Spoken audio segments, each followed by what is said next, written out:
જામનગર શહેરના લાલવાડી વિસ્તારમાં સ્થિત GD Shah group of schools દ્વારા શિક્ષણ ક્ષેત્રે એક ઐતિહાસિક અને દ્રષ્ટિ પ્રેરક પહેલ રૂપે જામનગર જિલ્લાના પ્રથમ રોબોટિક્સ, આર્ટિફિશિયલ ઇન્ટેલિજન્સ, એઆઈ અને ઇન્ટરનેટ ઓફ થિંગ્સ આઈઓટી લેબનું ભવ્ય લોન્ચિંગ કરવામાં આવ્યું છે, જેનાથી સ્કૂલના વિદ્યાર્થીઓને લેબમાં એઆઈ વિશે વધુ જાણવાનું મળશે અને સરકારની આ યોજનાથી બાળકો પણ ખુશ થયા છે। આધુનિક લેબ સ્કૂલના બંને માધ્યમના ધોરણ 1 થી 12ના વિદ્યાર્થીઓ માટે ઇનોવેશન અને ટેકનોલોજીનું કેન્દ્રબિંદુ બનશે।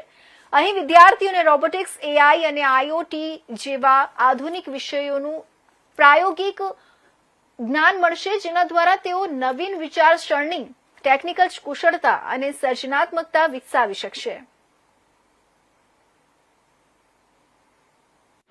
મારું નામ મકવાણા પાર્થ છે। હું જીડી શાહ સ્કૂલમાં ધોરણ 8માં અભ્યાસ કરી રહ્યો છું। અમારે અટાણે રોબોટિક્સ લેબ ખુલી છે, જેમાં અમે બેઝિક પગલાં શીખી રહ્યા છીએ।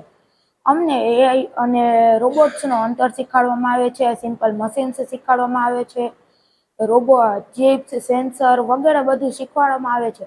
અને અમારે અટાણે શીખવાડવામાં આવે છે, કારણ કે અમારે મોટા થઈને જો એન્જિનિયરિંગ કોલેજમાં જવું હોય તો અમારે ત્યાં સહેલાઈ પડે અને અમારી ઇન્ફેક્શન વધુ પડે। મારું નામ કટેશા બ્રિંદા છે। હું જીડી શાહ ગ્રુપ ઓફ સ્કૂલમાંથી ભણે રોબોટિક્સ વિશે શીખી રહી છું। અમારી શાળામાં વિના મૂલ્યે રોબોટિક્સ વિશે બધા બાળકોને સરખી રીતે ભણાવવામાં આવે છે અને રોબોટિક્સ વિશે ઘણી બધી માહિતી આપવામાં આવે છે। અમે રોબોટ્સ જોયા પણ નહોતા અને એના વિશે માહિતી પણ આટલી બધી ન હતી। અમારી શાળામાં રોબોટિક્સ લેબ ખુલી છે, જેમાં અમને ઘણી બધી રોબોટિક્સ વિશે અને ટેકનોલોજી વિશે ઘણું બધું શીખવા મળે છે।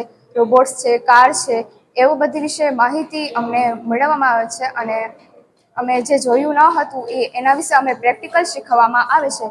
આવી રીતના અમને અમારા શાળામાંથી આગળ વધારવામાં આવે છે। એવી રીતના રોબોટિક્સનો ઉપયોગ કરાવવામાં આવે છે। વિપુલ મહેતા, જિલ્લા શિક્ષણાધિકારી, જામનગર। જામનગર શહેરમાં આવેલી જીડી શાહ ગર્લ્સ હાઈસ્કૂલમાં એમના સંચાલકો દ્વારા રોબોટિક્સ અને એઆઈ લેબનું ઉદ્ઘાટન કરવામાં આવ્યું છે।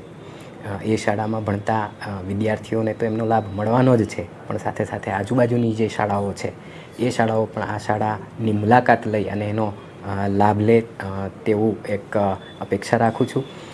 નેશનલ એજ્યુકેશન પોલિસીમાં શિક્ષણમાં ટેકનોલોજીને ખૂબ જ વધારે મહત્ત્વ આપવામાં આવ્યું છે। સાથે સાથે એનસીઆરટી દ્વારા પણ આગામી સમયમાં ધોરણ 3થી આર્ટિફિશિયલ ઇન્ટેલિજન્સનો અભ્યાસક્રમ છે એ દાખલ કરવામાં આવનાર છે। આગામી સમયમાં વિદ્યાર્થીઓ ટેકનોલોજીથી સજ્જ થાય એ ખૂબ જ જરૂરી છે। ત્યારે જામનગર શહેરમાં જીડી શાહ સ્કૂલના સંચાલકો દ્વારા જે પણ આ લેબ ઊભી કરવામાં આવેલ છે એ માટે એમને અભિનંદન પાઠવું છું। સાથે સાથે ગુજરાતના જે બાળકો જે છે એમને પણ ભવિષ્યમાં આર્ટિફિશિયલ ઇન્ટેલિજન્સ અને રોબોટિક્સનો લાભ મળે અને એ લોકો પણ આ ટેકનોલોજીમાં ખૂબ જ સજ્જ થાય એવી એક આશા રાખું છું।